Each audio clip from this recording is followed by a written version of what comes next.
Kidney முறைகேடு நன்றா தெரியும். அரசாங்கம் நான் கேட்ட கேள்விகளுக்கு சரியான பதில் கிடைக்கல.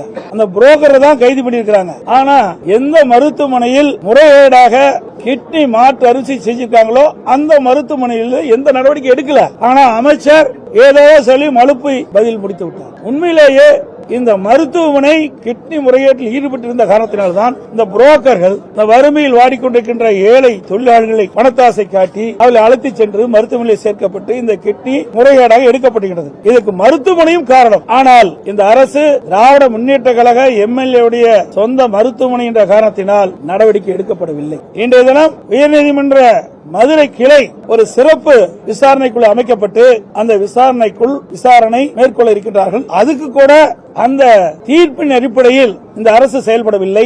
மதுரை உயர்நீதிமன்றம் கொடுத்த தீர்ப்பை எதிர்த்து உச்சநீதிமன்றத்தில் மேல்முறையீடு செய்கிறார். இதை யாரை காப்பாற்றுவதற்கு? திராவிட முன்னேற்ற கழக அரசு அவளுக்கு கிடைத்த அடிப்படையில் தான், கிடைத்த தகவலின் அடிப்படையில் 2 மருத்துவமனையில் சோதனை செய்யப்பட்டு ஆய்வு செய்யப்பட்டு அந்த ஆய்வில் கிட்னி முறைகேடு நடைபெற்றது கண்டுபிடிக்கப்பட்டு இதையெல்லாம் செய்து இந்த அரசாங்கம் தான். அப்படி இவர்களே கண்டுபிடிக்கப்பட்ட பிறகு முறையாக விசாரணை மேற்கொள்ளாத காரணத்தினால் தனிநபர் ஒருவர் மதுரை உயர்நீதிமன்ற கிளையிலே வழக்கு தொடர்ந்த காரணத்தினால் உயர்நீதிமன்றம் ஒரு சிறப்பு விசாரணைக்குழு அமைக்கப்பட்டது. அதையும் எதிர்த்து போகிறார்கள். இனியாவது இந்த அரசு நாட்டு மக்களுக்கு உண்மை தெரிவிக்கின்ற விதத்தால் இந்த கிட்னி முறைகேட்டில் யாரெல்லாம் தவறு செய்கின்ற இழைத்தார்களோ அவர்கள் மீது உரிய நடவடிக்கை எடுக்கப்பட வேண்டும் என்று நேரத்தில் தெரிவிக்கின்றேன்.